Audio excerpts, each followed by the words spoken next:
మేము నాసిక్ వెళ్తుంటే ఇక్కడ దారిలో పాపం బండి యాక్సిడెంట్ అయ్యి కనిపించింది మా 100 days ఇండియా అంతా నాన్ స్టాప్ ట్రావెల్ చేస్తాను కదా. ఈరోజు డే 2 సగం దూరం ట్రావెల్ చేసినాం. ఇంకా లంచ్ చేద్దామని ఆయన మా వాళ్ళు ఇట్లా గ్లాసులతో పిరమిడ్లు కట్టుకుంటున్నారు.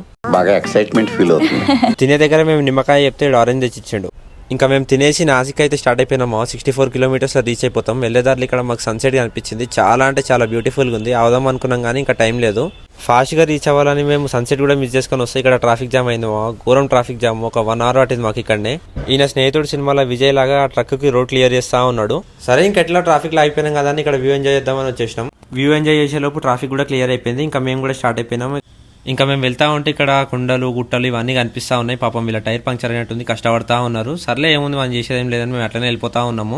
లాస్ట్ వీడియోకి రెస్పాన్స్ అయితే చాలా బాగా వచ్చింది మా. ఇంకా గుజరాత్ సిరీస్ మొత్తం దింపుదాం అనుకునే లోపే నా ఫోన్ రీసెట్ అయిపోయింది. భగవంతుడా. సర్లే గుజరాత్ పోతే ఏముంది మా, మనకి మహారాష్ట్ర ఉంది. ఇప్పుడు నాసిక్లో ఉన్నాము. నాసిక్ అంటే జ్యోతిర్లింగాలు, హరిహర ఫోర్ట్, ఓయమ్మ పెద్ద లెక్క ఉంది. ఇంకా నాసిక్ ఎంటర్ కాగానే మాకు ఇక్కడ ట్రాఫిక్ టచ్ అయిపోయింది. ట్రాఫిక్లో కొంచెం అట్లనే వెయిట్ చేసి ఇంకా వెళ్ళిపోయినాము. ఇంకా నాసిక్ ఎంటర్ కాగానే ఇలా గెటప్లో కనిపించారు మా. వాళ్ళే ముద్దుగా ఉన్నారు. ఇంకా రేపు షిరిడి వీడియో దింపుతామా. అప్పటి వరకు ఫాలో చేసి ఉంచుకోండి. బాయ్ బాయ్, రేపు కలుద్దాం.